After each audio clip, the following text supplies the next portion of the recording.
Yes. Hello, Make hello. sure I get my water in my ears. Super. Thank you so much. That was a fantastic panel we just heard. It was really interesting. But we've got another one. And in fact, we talked about upskilling, right?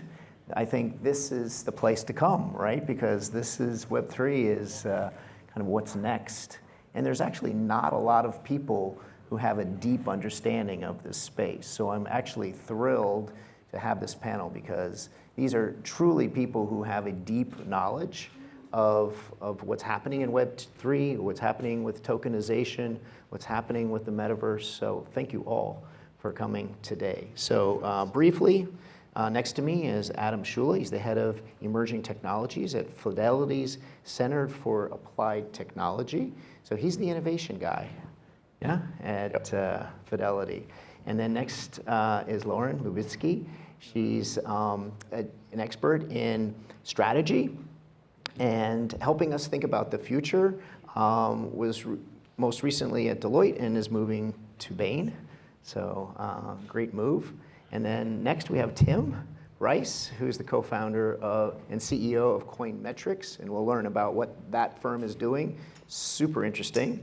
And then finally, we have Skip Roncall, who's the global head in Salesforce and AWS Solutions. And I don't know what's CME? Communications, Media, and Entertainment. Okay. That's why you shorten it, right? Because it's very long.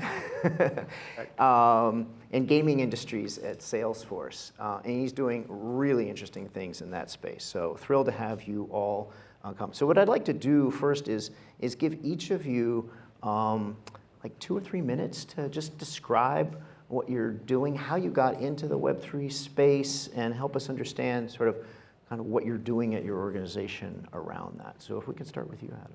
Sure, thank you. So Adam Shwela, thank you for inviting me here, of course.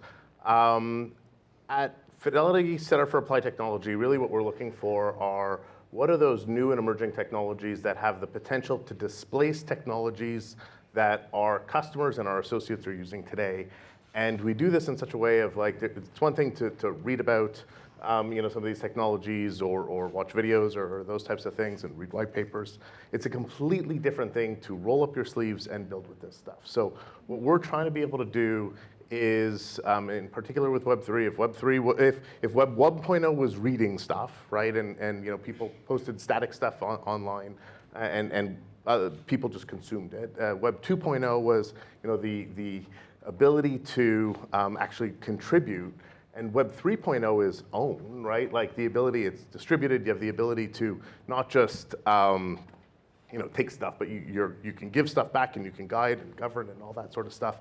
Well, what does that mean for a company like Fidelity, which participates in the old way of doing all this stuff, but this is completely different, right? And what are the interactions like? What are those design principles? What are the use cases for both Fidelity associates as well as our customers? So we really try to dig deeper into those areas and build with this stuff today. Great, so great. We're gonna come back to you and kind of dig into this issue of innovation, right? And how you do it, particularly at a big organization. Sure. So Lauren, please tell us a little bit about yourself. Absolutely. So I am a tech and media strategist, and one of my specialties is in futures thinking. So trying to think about how the future might evolve and think about big, impactful market dynamics, large disruptive technologies like Web3, Metaverse, what that could mean for consumers, what that could mean for employees, business models. And so I wrote a white paper a couple months back with Deloitte, trying to think about what the future of the Metaverse could look like. And the most important thing is that we take a scenario-based view. So we were talking, Peter, earlier about the bulls and the bears. We think it's important to consider the viewpoints of both and think about what are the different dynamics that could unfold that lead us into one environment or another. And right now, the Metaverse is a set of possibilities, it's a set of promises, but it doesn't actually, it might be here in a proto form, but it doesn't actually exist yet, and there's a lot of different elements and pathways it could take. And so when we think about what evolution it could take, One example is thinking about how interoperable it will be and how transferable things like digital assets will be from platform to platform. We're looking at dynamics. We heard a lot today about governance and what governance dynamics look like, how fragmented governance might be, what the user interface will look like. And that all of those combined factors could lead us into very different worlds. We might see a world in which it takes off in niche applications and consumers are using it for gaming and entertainment, but it doesn't have this large-scale influence on our lives. You might see another world in which there's competing, large ecosystems like an Apple versus Android world where we have very limited interoperability. And then we could imagine the confluence of Web3 and the Metaverse into this extremely dynamic, open, interoperable world that looks much like the internet, but taken to a whole nother level. So part of what I've been working on with clients is tracking which of these worlds might be coming into fruition, what are some of the signposts we can be looking at to understand what might be coming, and what should you be doing now given that we can't predict which future we'll end up in. Sounds good. So Tim.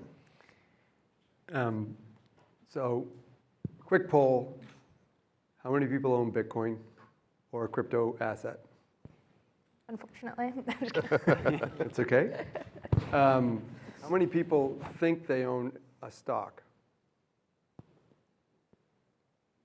Okay. What we do at Coinmetrics is we run blockchains and we can verify that you own the Bitcoin you say you own because it's indelibly put into the Bitcoin blockchain. If you think you own Apple stock and it's at Schwab, I would be hard pressed for you to go to Schwab on a given day and ask them to produce all of your shares of your Apple stock. So the beauty of public blockchains in general is this elegant ledger that these things exist on and the provability of the fact that you actually have provenance over your asset. Whether it's an NFT or it's an actual digital asset, these blockchains enable us to understand that, and we can build on top of that trustless system to do a number of other things. So what we do at Coinmetrics is we run these blockchains, we analyze the underlying economies that are generated in native units, and then we do an aggregated overlay by looking at all the areas where liquidity and transactions happen across the crypto ecosystem, the exchanges and how they work.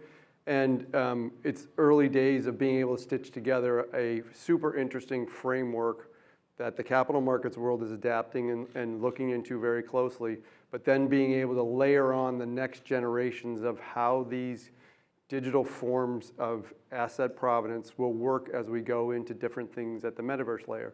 So super excited to kind of connect with you all on your thinking on how these things will manifest themselves in the metaverse and Web3.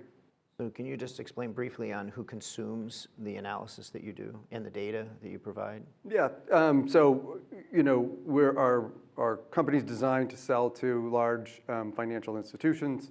The Fidelity's, the Goldman Sachs, and others are clients of ours, but we have individuals who can consume this data as well. So if you want to understand if your address has your Bitcoin in it, we have tools that are available for you to see that. We have a free and open public access to a bunch of our content and data. So it ranges from the super interested crypto novice and crypto anarchist to the large capital market anarchist. Okay, fantastic. So Skip, tell us a little bit about. I want to get access to that tool. So good afternoon. Skip Roncal, I'm with Salesforce. First of all, for the few Salesforce customers that are here, thank you very much for being Salesforce customers. So I've spent the last 22 years in the CRM space, actually before it was coined CRM, and I've worked across industries, and most recently worked putting together our go-to-market solutions for the gaming industry. So today, 18 of the top 20 global gaming companies in the world use Salesforce in one way or another, typically for support and marketing. Coming out of that role, what became clear was that there were some capabilities that gaming companies use today around event streaming architectures that could be harnessed to better understand the customers.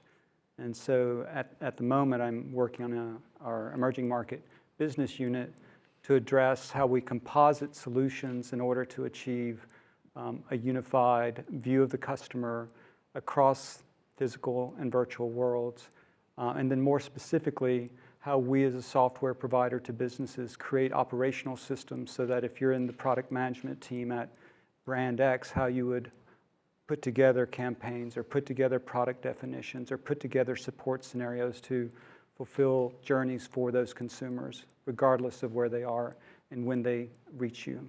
So that's a little bit about myself. Fantastic, fantastic. So first I'd like to start with innovation. Big company, you're responsible for innovation. How do you decide what to focus on? Is it the product lines coming to you and saying, hey, we're interested in this, go off and tinker, or do you self-propose and analyze it out of your group? Just kind of curious how the innovation process works. And then Web3 is pretty uncertain as to what it is. So how do you pick what to focus on in the Web3 space? Sure. So to answer the first part of the question, where do we start? Is it internally focused, or is it business units coming to us? It's actually both at the same time. So internally within Fidelity Center for Applied Technology, or FCAT, I know acronyms are not, but they slip out every once in a while. We forgive you. Yeah, thank you. So within FCAT, what happens is we do have a research team that is dedicated to scouring everything, right? We have people literally across the globe that are looking for what are those new emerging technologies, what are the new socioeconomic trends. I see, so your environment scanners. Completely, and trying to see where are all these different types of things popping up. And then the other thing is, once we see these things, right? Once we start to collect some of these signals, it comes to my teams, and we actually again roll up our sleeves and try some of this stuff. So there's how many times have we sort of looked at a white paper or whatever, and it's promising the world in the white paper, but what's implemented isn't exactly what was in the white paper. So the idea is like, how do we really truly understand what the potential truth force almost. The truth in translation, right? Because part of this is, in certain cases, we might have, find these different technologies and things like that, and we try to explain it internally within the business. And what we have to do is almost reframe it to be something that is relatable to the audience or whatever that we have, right? So a quick story, I did something in augmented reality, and I presented a health record to a bunch of mutual fund or fund portfolio managers, and it was a data visualization that I thought was really, really, really cool, but I got crickets back. Nobody sort of reacted to it. It doesn't feel good, right? Well, it was like, this is curious, because I really do think that this is very cool. So what ended up happening was I took off the pictures of the health record and I put on pictures of the mutual fund and securities and things like that. Then it Did the became relevant. exact same presentation, literally word for word. I just swapped the pictures, right? And then all of a sudden people started seeing the potential and possibilities of these things. So we act as that, and that's a lot of the ways how some of the times that research works is we'll learn some of these technologies, we'll translate it, we'll share it, because again, Fidelity is enormous. I've been at Fidelity for the last 16 years. I can't possibly know every last little nook and cranny, so how do we translate these technologies into something that's relatable internally within the firm? And that's, again, a lot of what we do, and that brings in the business and those use cases when they say, oh, I have something like that. Gotcha. And that's how we start doing So can you those give types us of one things. example of something you're working on now that you can just mention as to what you're... In which, from a... like you said, you have these environmental scanners. They're Yeah. scanning the market. You pick that one, and So I'll give... what have you experimented? I'll give a Metaverse, Web3 type of example, right? And very, very simple. We did, in partnership with other areas of the business, we did an experiment in Decentraland, right? Oh, just okay. to build something, right? Just to have something. How do you put that out there? And to understand what are all those types of things. And when we were doing it, we realized, well, you know what? Custody is completely different from, Bitcoin or something along those lines, where I might take this Bitcoin, I'm going to put it, in a wallet, and then I'm going to throw it into cold storage, and because I really, really want it safe, right? I'm going to, lock it up really tight so that, even if I want access to it, it's difficult, right?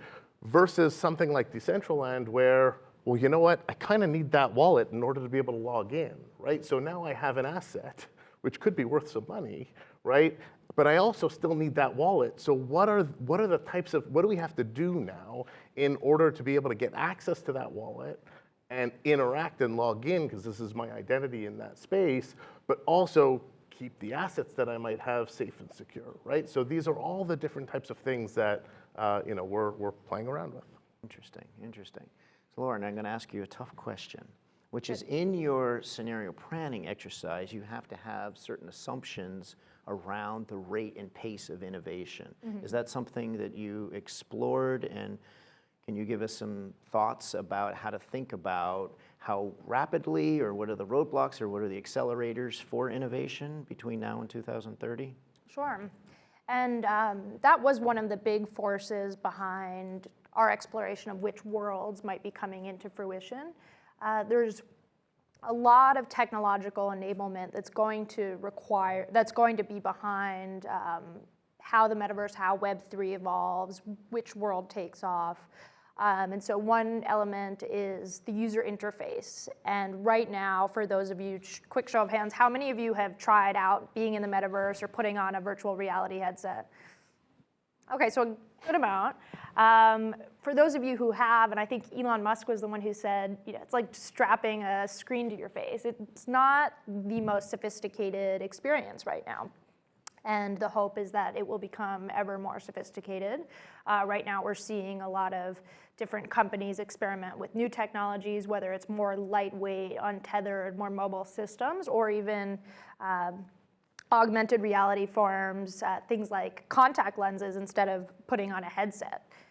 So we'll see which interface takes off, but the degree to which the interface becomes mobile, how quickly it becomes mobile, how quickly it becomes seamless, intuitive, and it's something that we can comfortably adopt in our lives. That's one major element. So you don't count just desktop as a metaverse experience? It's a proto version, Okay. but when we think about what the metaverse could become, it really is this 3D immersive world.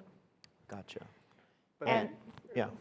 Well, I was just going to say, I think, both Adam and Lauren's comments and the user interface is what the problem, it's explaining in something that people understand today, or how they can grasp it today, so that they can wrap their heads around it. I mean, strapping on a headset and getting into the metaverse makes me a little wobbly, right? And so then I'm like, okay, so I'm going to walk down the street and all of a sudden this is going to snap on and I'm going to see augmented frameworks going on around there.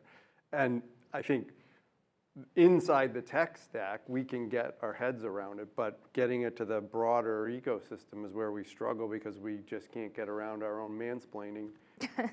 Well, I've heard that Meta is investing a huge amount in brick and mortar in order to train customers as to the capabilities.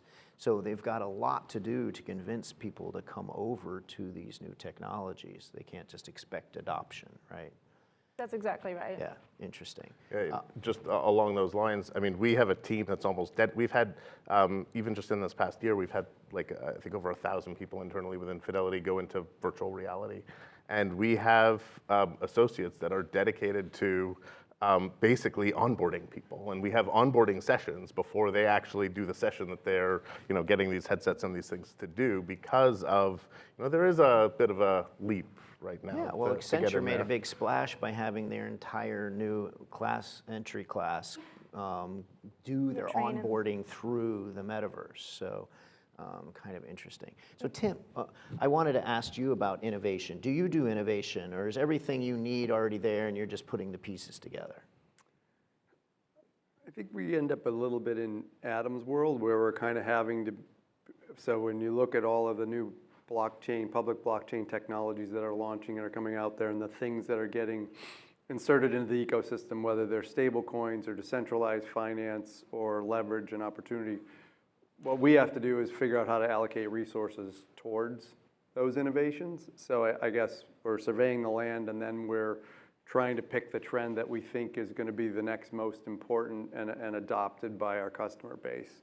So on the innovation side, the data stack for what we're doing as a centralized entity organizing this stuff is, not currently overtly sexy. It's understanding what the new blockchain is going to try and drive and how it's going to, gain adoption, and then being that kind of Rosetta Stone to interpret that into contextualization that people can understand.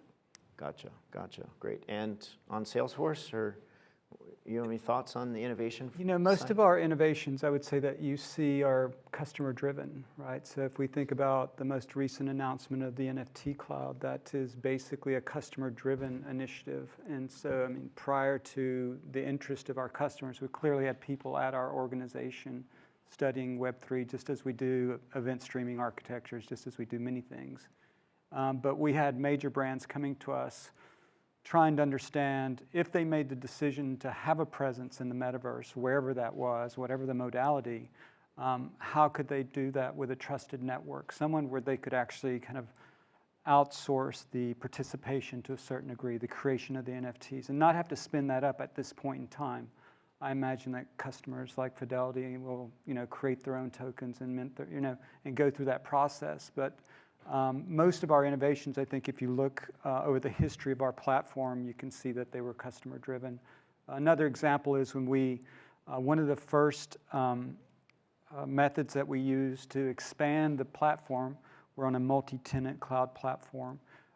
We bought a small company called Heroku, and that allowed us to extend the compute outside of our own platform. And at the time, in the 2010s, this was something that all customers were trying to achieve because of the explosion of mobile apps. And so, it's primarily customer driven, is what I would say. Yeah. Gotcha. So Adam, when you're on the kind of your priority list of innovation, is it more on the cryptocurrency side? Is it more on Metaverse? Is it more on NFTs? Is it a balance across those areas? So I'm just curious on where you're putting your efforts. It is certainly a portfolio approach, right? So so I have a number of different groups. There's one group that is actually dedicated to emerging technologies, which also include which primarily actually has augmented and virtual reality, but then some of the complementary things that go along with it, everything from edge computing, 5G, all that sort of stuff is all sort of in one group. Out of actually that group, there was a quantum computing group, but we'll save that for another time. And then there is a third group that is, again, dedicated to blockchain. But even within these different portfolios, we also take it, a portfolio approach, because we can't just do the customer or whatever the business is looking for, right? Because we do have to, the way that I like to think about it is, and on the last panel almost talked about it a little bit as well, of thinking about the skills basket. Well, I like to think about it from the perspective of what's our toolbox, right? Mm-hmm. So that when we do have use cases that come in from the business or problems that come in from the customers, we're constantly refilling and augmenting our toolbox in order to be able to address those problems, right? Because otherwise what will happen is, I've been at Fidelity for a long time.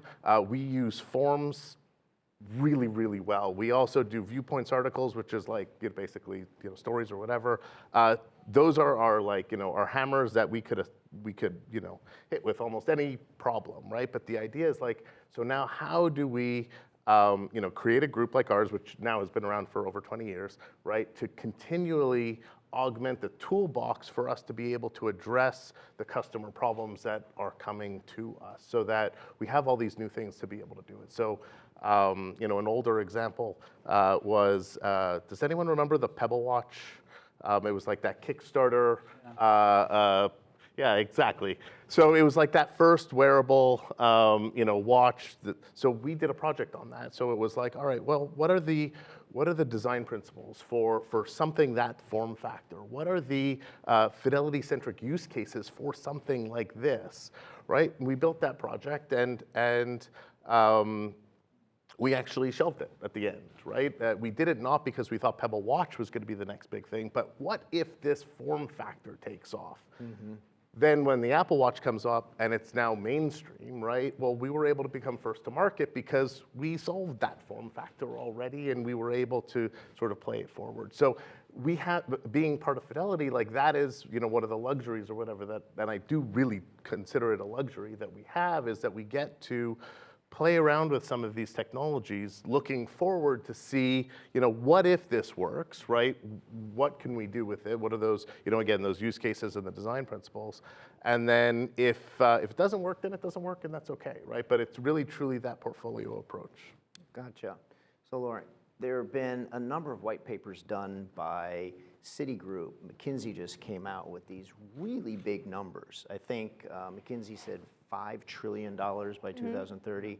Citigroup is estimating between 8 and 13 trillion. So these are huge, huge numbers. So this is a pretty big space, if you, I guess, believe it. So when you were doing your scenario, there's a tendency I find in big companies, the product line leaders just want to know what the future is so they can go and execute against it. Yes. Right? So what did you find that was kind of surprising or novel or something that these guys should be thinking about because they're so locked in, and if you read one of these forecasts, you're like, yep, it's big, let's go. Exactly. Well, the first thing is that I think the bulls and the bears have a lot to learn from each other. So people who are overly bullish and assume it's going to evolve in one way and blow up and assume it's going to be open and interoperable, they can learn a little bit of caution and a little bit of moderation from the bears. The bears are the skeptics, as I've been saying. There's a lot of people who are highly skeptical about the metaverse. And I've seen a tendency, the more and more people study it, understand it, the more that skepticism seems to fade.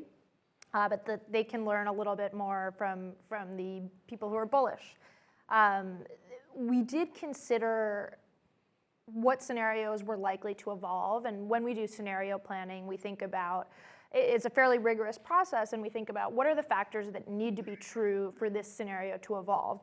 So one of the biggest surprising factors was that we strongly considered and wanted to include what we were calling a failure to launch scenario, where the metaverse Web3 doesn't really take off at all, it fizzles.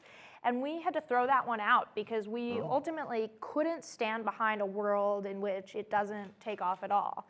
And I think the reason is you're seeing too much skin in the game, too much at stake. There's been 120 billion in investment this year in the metaverse and Web3. That's more than double what we saw invested last year. We're seeing millions of users already engaging. We're seeing the technology ripen and get better and better every day. And so with these developments, our most bearish estimate was that it still stays as a pretty niche thing. It maybe is limited to use cases like gaming, like entertainment, some retail, some virtual meetings and conferences. It doesn't necessarily become the dominant interface, but we could not reasonably stand behind a world in which it just doesn't take off and completely fizzles out. Interesting. So Tim, I'm going to shift a little bit. There's a lot of volatility right now in the crypto markets. Can you enlighten us a little bit about what's going on there? I know it's a tough one, but you seem to be sitting in just the right place to help us understand what's happening. Well, I mean, I can try. I think, so we've got the global economic impact of inflation everywhere, all of the crises we've been through. There was a ton of free money that went into a bunch of things, so we're all suffering on our stock portfolios for high-tech companies. Crypto is no different. The thing that we have, in my view, is a little bit of compression going on in our evolution. So if you look at the traditional capital markets in the United States over the last 60 years, it took us a long, long time to get to Lehman Brothers. We have fortunately compressed that in crypto to have these things happen really, really quickly, we think, and try and sort through them. So, we're in this, what we, call crypto winter, which most of the rest of the world would call a bear market, with these spiky volatility. So the combination of maybe we've lost some of our conviction on Bitcoin as an inflation hedge or Bitcoin as a store of value, in the mainstream side of the crypto space. I think longer term, I'm kind of like with Lauren on the metaverse play. There is no way that my kids and their kids don't think that the way that you transact in crypto assets isn't how they do everything. It literally just doesn't make any sense for us to use the things we use today. A 24/7 banking system where I'm always available, I'm certain this is my asset, I'm certain this is my cash, just makes intuitive sense for what's going to be an overly skeptical group of generations coming online now. So the volatility side of things is a combination of kind of a cleanse of the crypto ecosystem on top of a consolidation, a tightening of fiscal responsibility. And so it's, teaching some crypto players that maybe bankruptcy is not a bad thing. Like, maybe you get a mulligan, you get a chance to do this, just don't do anything corrupt. And so we're getting some of the problems out of the system in crypto. The people are getting a good learning sense out of this, and you can see at this base level right now of around 20,000, because it's available to see on the chain, we know who's still holding on. We can see by studying the data who was in for the speculative component of the market based on the age of their address. So what happens is somebody buys Bitcoin, we know the date that address bought that Bitcoin, we know the date it sold it or didn't sell it.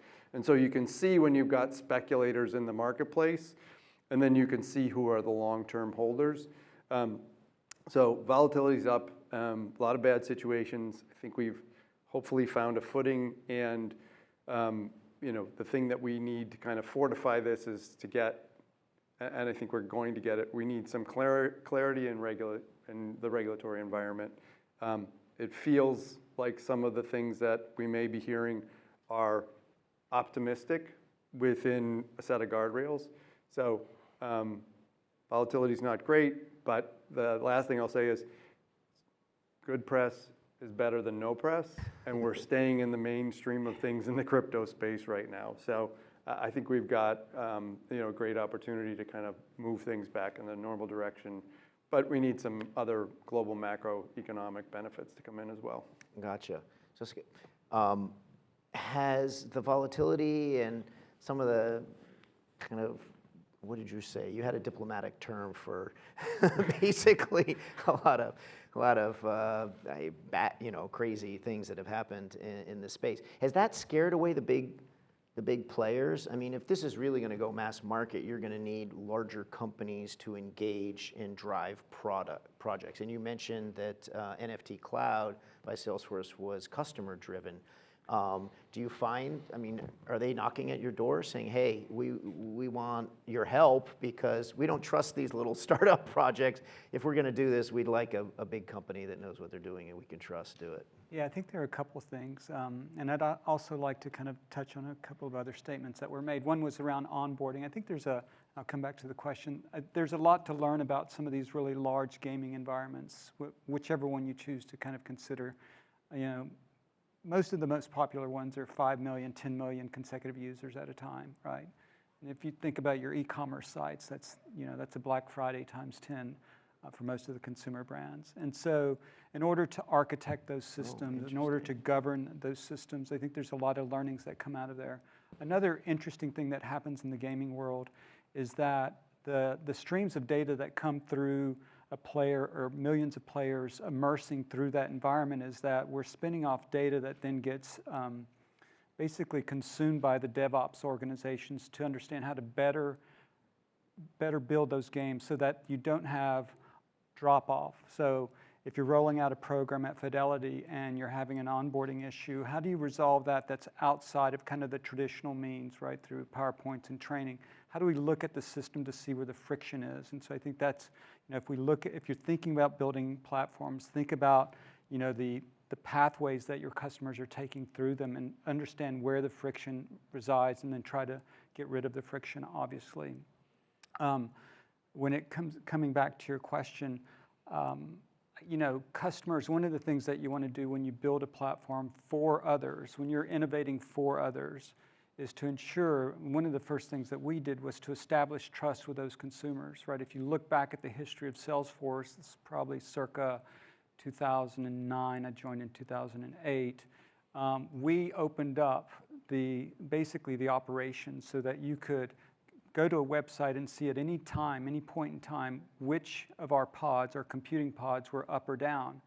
Before that, that was typically something only enterprises did and shared within themselves. And so now if you go to any SaaS provider, almost any SaaS provider, you'll see that they provide you that visibility. And so, initially it was a pretty frightening thing for us to do, right? How could we possibly kind of open that up? I think, if we think about innovation, making sure that we're transparent kind of across the organizations, there's a kind of emerging trend around frontline innovation. And innovation shouldn't just be something that the customer strategy group works on, right? We need to be able to open that up to our front end, all the employees that interact either with our products or our customers. And I think that that's one of the things that we've done, and I think our customers see that.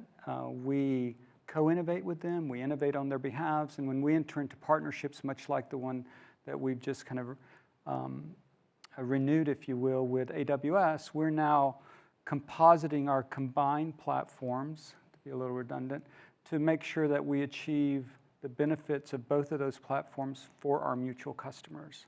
How do I take what customers are currently doing on AWS and contextualizing them inside of Salesforce, if Salesforce is their kind of single pane of glass to understand what products they sell, what customers they sell to, how our service organization's doing, et cetera.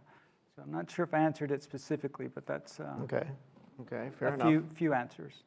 So I want to circle back, obviously, to the theme of this conference, which is platforms. So when you're innovating and focusing on opportunities in Web3, do you have a platform perspective or ways of thinking about platform business models and network effects and interactions and things of that nature? Or is it just focusing on the technology and doing use cases to help various businesses? And so anyway, how do you think about platforms? So the short answer is yes, absolutely. Good answer. Yeah. Figured. Don't be bad. I was sweating here. No, not at all. Why would you think about platforms? No, when we're building a lot of the products and anything from like a small proof of concept all the way through to a larger product that we do intend on taking to the market, the way that I like to, or that we like to think about these things is very componentized, right? From the perspective of, look, I'm never far away from Lego, right? So basically, I have Lego all over my desk. I've, Lego in the office, all those types of things. And we think about these basically all these projects in the same way from the perspective of, and across all of the different groups. It doesn't have to be in one of the different disciplines or another. The idea is, all right, we might have this one project or whatever. The project might take off or it might flop, right? But even if it flops, right, there could be some really valuable components in there that could be valuable for the next thing that we want to be able to do, right? So we are constantly looking at these things and building them in such a way that I can, take a piece off and attach it to something else. So one of my pet peeves is people say, "Oh, you have to fail fast." What are you My talking same about? pet peeve. Why would you ever fail? No, it's pivoting fast, right? Or it's like, Or building those Lego blocks and then figuring out how to reassemble them, right? Like we'll even, we'll take some of these, like, I said we have a portfolio approach. So just looking at the protocols, much like you guys do, then we'll take these protocols and we'll start sticking them together. We'll take, I know this is recorded, but we'll take illegal use cases, right? Things that Fidelity would never, ever, ever do, right? But purely for the perspective of, understanding how these things fit together, right? And it's not because we intend on putting these out, but it's purely to see how these types of things fit together so that we learn. And then what happens is, you pick it up, you rotate it around, I could pull this piece off, right? And it's like, wow, I didn't realize that we could do this, right? Mm-hmm. And this is really, really interesting, and I could use this for something that's legal and something that we would do, right? And that, I use illegal facetiously, right? But the idea is like, it doesn't have to be a real use case that we're doing. It's how do these things fit together so that we could make those discoveries as to what are the really, truly new things, what are those new tools that I can now put in my toolbox, those new configurations of Lego bricks, not just, the Lego brick in and of itself, but now that I've started to put some of these together, and I can now start assembling. So from a platform perspective, you can't do that without a platform. Gotcha. Right? Okay, interesting. So Lauren, if we take ideas around platforms and apply it in the Metaverse space, there could be a scenario in which you would have a winner take all. So the market structure would gravitate to a single winner. Or you might have a situation like in gaming where you have an oligopoly, right, of 3 players. Or you could have a world in which the barriers to entry to building a metaverse are almost very, very small. So you could have hundreds, maybe thousands of metaverses, and so you wouldn't have a dominant player. So I was curious if your scenarios or you've thought of kind of what is the market structure of the metaverse going to look like? Yeah, well, you touch upon another critical factor when we think about what are some of those major unknowns that are driving what the future looks like, and that's market fragmentation and market structure, and how many winners do we see, how much M&A activity is there? So we might start off with a very fragmented environment that over time becomes more consolidated. Another point that will sit behind that is how centralized or decentralized is the platform? So who's owning the data? Who's owning everything that sits in the ecosystem? And so that is where I start to make some distinction between Web3 and the metaverse. A lot of times they get conflated, but when I think about Web3, I think about an architecture that implies a set of experiences. And when I think about the metaverse, it's a set of experiences that implies an architecture. And that architecture could either be centralized or decentralized.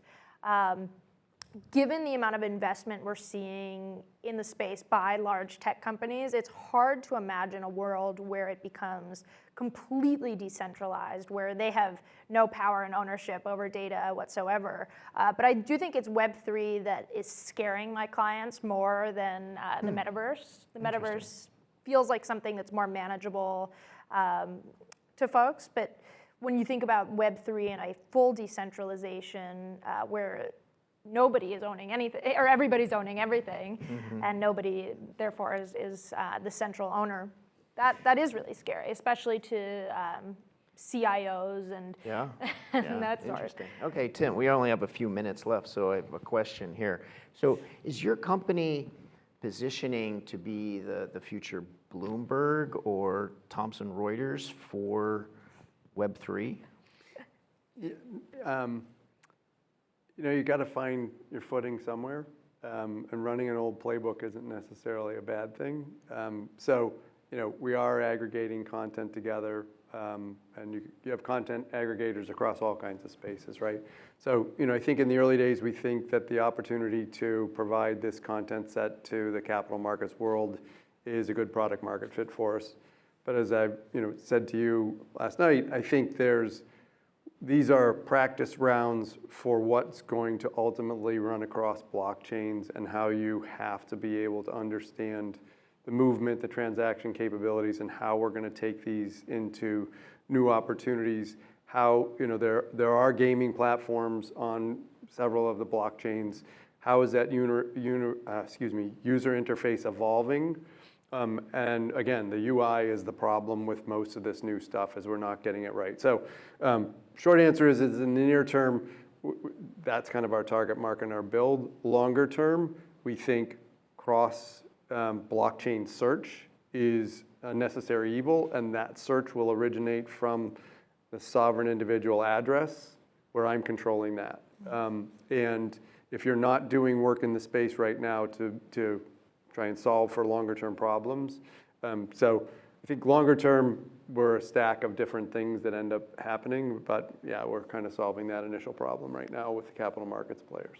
Gotcha. And in the case of Salesforce, your future, what's happening over the next 18 months with respect to your thinking in terms of kind of Web3? I'm not sure I can speak to our roadmap, but I think the thing that I would like to leave everyone with that I think is very exciting about this time, especially if you have any entrepreneurial bent and looking at opportunities, I think owning our identification and being able to use that kind of across properties and not having the brand on that is very exciting. I'm not sure I want it associated to something called a wallet, but also think the outcome of that is that you could establish a universal presence, and so that you can control the content that comes towards you, and very often could probably prohibit the things that you don't want. That leads to things like loyalty programs, which is where you would see our company Dovetail, where we would want to sponsor or support the loyalty programs that exist. So if I'm a global services on United, I still have some kind of some ability to kind of take that equity over to another airline and be recognized for the fact that I fly way too much. But I think at the end of the day, we as consumers should be really excited about some of the technologies that are being developed in order to achieve what may or may not become a fully, immersive environment that we go to work in every day. Okay, fantastic. So last rapid fire question. You ready? Bull or bear for Web3? Bull. Bull. Bullish. I lean Bull, bullish. okay. There's flavor to it. There's a bias already forming in this. Bullish. Bullish, okay. Bull with a saddle. Bull with the saddle. I like Wow, that. wow. Okay, fantastic. Please, let us thank our panel. Thank you so much for coming. Thank you, everyone.